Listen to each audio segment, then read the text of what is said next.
삶의 의미나 목표라는 건 쉽게 찾아지지도 또 정해지지도 않는 거 맞죠. 그냥 물음만 품고 사는 것 같습니다만. 자, 근데 저가 이제 그런 것을 물음을 품고 왔던 제 물음에 대한 얘기 좀 해볼게요. 음, 어느 수련단체에서는 그 수련 마스터를 물음님이라고 부르더라고요. 네. 물음은 되게 중요합니다. 신앙이 믿음이 아니라 물음이라고 전 보거든요. 뭐 이 소리 했다고 팔짝 뛰는 오늘 신도가 있었네요. 그 신도 때문에 그 교회 나와버렸습니다, 제가. 그러니까 물음이라는 것은 그 생각의 게으름이 바로 죄라고 할 땐 그 바로 물음은 그 죄를 몰아낼 수 있는 또 하나의 회개인 거죠. 음. 자, 제가 가졌던 물음이라고 하는 건 6학년 때 일단 큰 물음이 생겼어요. 6학년 때의 물음은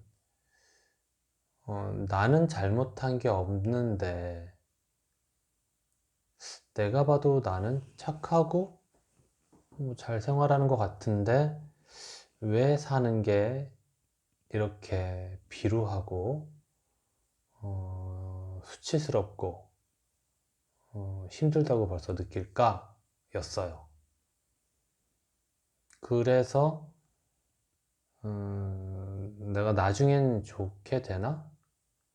어떻게 해야지 좋게 되나? 뭐 이런 것들을 갖게 됐는데 그러다가 우연히 책꽂이를 봤는데 가정백과가 보였어요. 가정백과.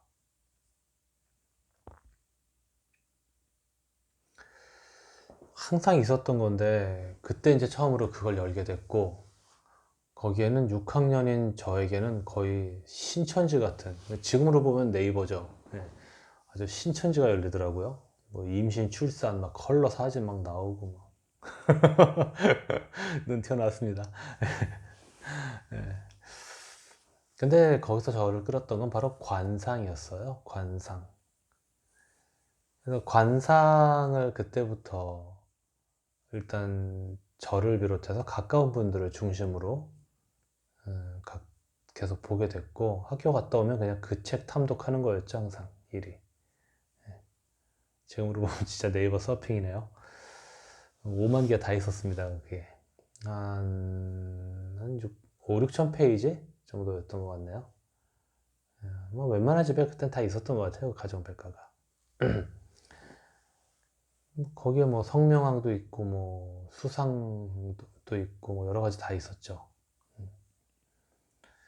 그런 것들을 다 두루두루 이제 탐독을 하게 됐겠고 단순히 책에서만 끝나지 않아서 예를 들면 제 친구가 새로운 친구를 데려오면 그 새로운 친구를 알아맞추는 거를 계속 노력을 했죠. 그러다 친구를 잃어버리는 경우도 가끔 있었습니다. 그러면서 계속 그런 관심이 끝나지가 않더라고요. 시간이 몇 년이 가도 계속 가더라고요. 그래서 나란 사람은 사람에 참 관심이 많구나. 그래서 그때부터 그런 이제 사람 공부를 계속 해왔던 것 같습니다. 마음에 항상 그 물음을 품고 살았던 것 같습니다. 그래서 이제 사람에 대한 것들을 조금 더 언어를 갖게 됐겠죠. 자, 두 번째 물음이라고 한다면 음, 나는 왜 의지할 사람이 없을까? 내가 의지할 존재는 정말 없는 건가? 나한테 세상은 되게 위험하고 외롭고 힘겨운데 였어요. 그런 저한테 신앙은 아주 절실한 그런 모습으로 만나야 하는 해답이 주어질 것 같은 그런 대상이었고 그래서 그것은 어떻게 물음이 커졌냐면, 유학을 준비했었어요. 근데 몇 년을 계속 준비해도 결국에 못 가더라고요. 이런저런 이유로. 그게 저한테는 뭐 신분 상승의 유일한 통로라고 그 당시 믿었던 것 같습니다. 그러니까 인생 전체가 낮은 자리에서 살게 된다라고 받아들였기 때문에 유학의 실패는 아주 큰 저한테 상실이고 아픔이고, 또 그 준비하느라고 제가 겪었던 긴 시간 동안의 그 부적응 상태들에 대하여 또 안타까울 만한 그런 일이었거든요. 큰일. 그래서 그 유학의 실패 때 저는 신분 상승이 좌절됐다고 봤고, 그러면 이제 내면으로 들어가서 초월적인 세계 쪽으로 가자가 됐던 거죠. 그래서 교회에서 뭐 먹고 자면서 성경을 계속 읽기도 하고, 또 그 교회 앞에 토구를 파가지고 거기서 기도실을 만들어서 지내기도 하고, 그랬습니다. 그래서 뭐 성경을 빨리빨리 여러 번 읽기도 하고, 또 그 기도원에 가서 금식하면서 지내는 경우도 많았고, 주변에서는 습관적으로 금식한다고 좀 걱정을 하기도 했었죠. 근데 이제 그런 당시에 잘 가던 기도원은 이제 철원에 있는 대한스토원이었는데, 그곳을 계속 또 겨울에는 이제 예수원도 자주 갔고요. 그런 것들을 통해서 저의 정화라던가 또 영성적인 공동체에 대한 꿈 같은 것도 좀 자랐던 것 같습니다. 그래서 그런 그 또 다른 삶, 초월적인 삶을 희구하게 되는 그런 또 물음이 있었고요. 그 다음 물음은 아르바이트 하다 생겼어요. 아르바이트 하다가 곶감을 제가 직접 경동시장에서 띄워가지고 스티로폼에다가 랩을 씌워가지고 이제 팔러 다녔는데, 겨울이죠 당연히.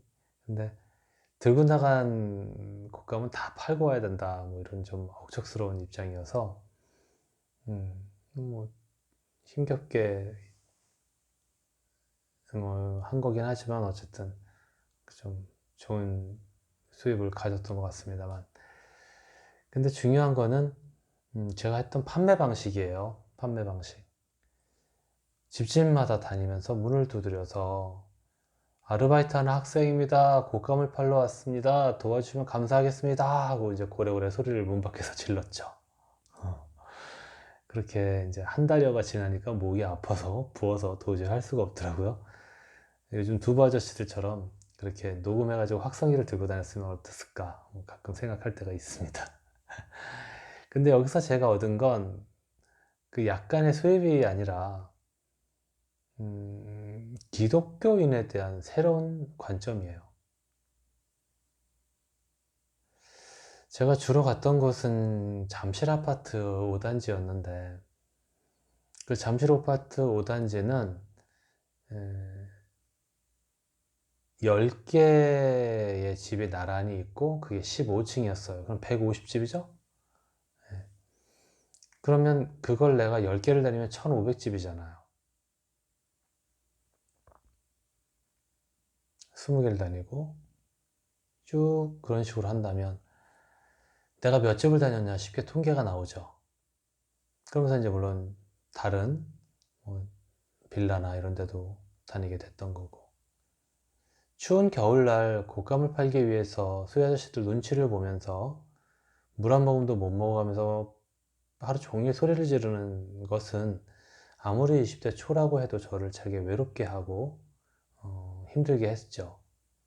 그러다가 그 현관문에 붙어 있는 교패, 어느 교회 성도다라는 그 교패는 저한텐 되게 큰 기대를 갖게 하는 곳이었어요. 매번 따뜻한 말이든 따뜻한 물 한 잔이든, 물론 곶감의 판매도 물론 기대하죠.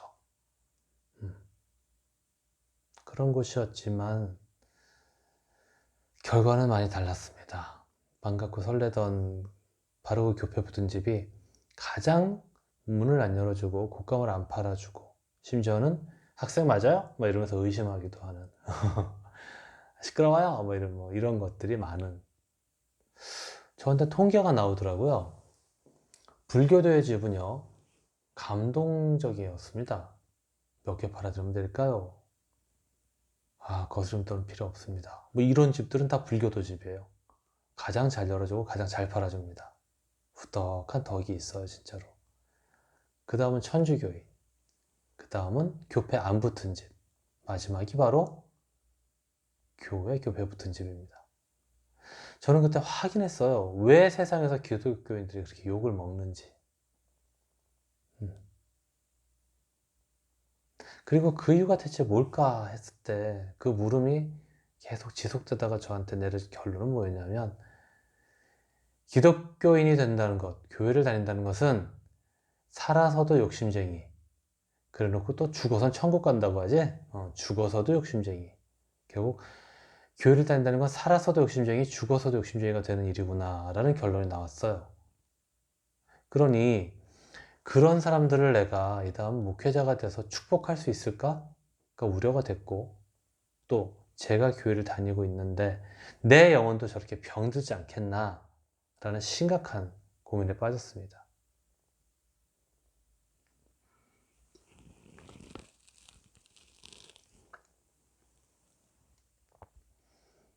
지금도 그때 마음이 참 많이 들어요. 그래서 그때 제가 기도했죠. 하나님, 저는 대안적인 목회를 하겠습니다. 대안적인 기독교가 필요한 것 같습니다. 그랬습니다. 그래서 그 뒤로 저는 참 많은 종교적 다양한 경험을 하게 되고, 영성적인 또 지향을 하게 되고, 사람들이 어떻게 하면 더 성숙하고 높은 의식 차원, 또 영성적 차원을 갖게 될까를 고민하게 되는 그런 사람이 됐죠. 일단 여기까지.